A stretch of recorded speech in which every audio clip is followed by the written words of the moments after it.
नहीं पिया काहे करेलो तू नहीं नहीं पिया। कितना मानती हो यार। हता न मन पुट जाइब मोटाई हो दादा। मुँह छोटा कैसे घोटाई हो दादा। अरे आई हो दादा, अरे आई हो दादा। तमे हरी मिलल बिया हमारा के गाई हो दादा। दोनों बेरा तू बना के पिया चाय हो दादा।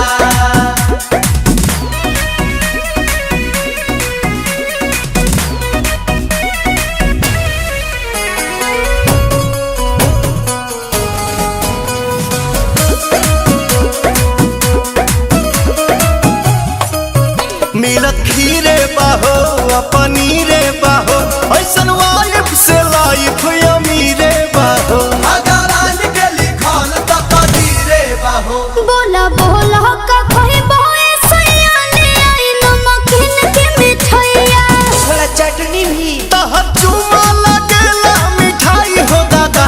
भौजी फेर भइला सब हलवाई हो दादा। अरे आई हो दादा, अरे आई हो दादा। तमे हरी मिलल बिया हमारा के गाई हो दादा। दोनों बेरा तू बना के पिया चाय हो दादा।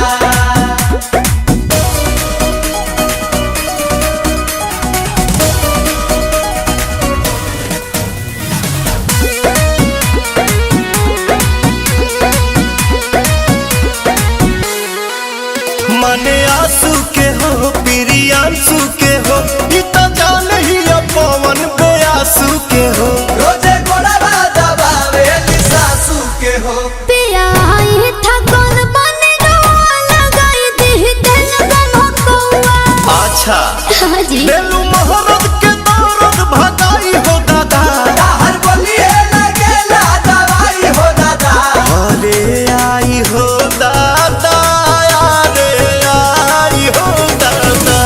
तम हरे मिलल बिया हमारा के गाई हो दादा। दोनों बेरा तू बना के पिया चाय हो दादा।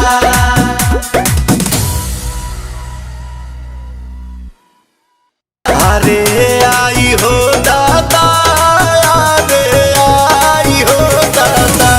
तमे हरी मिलल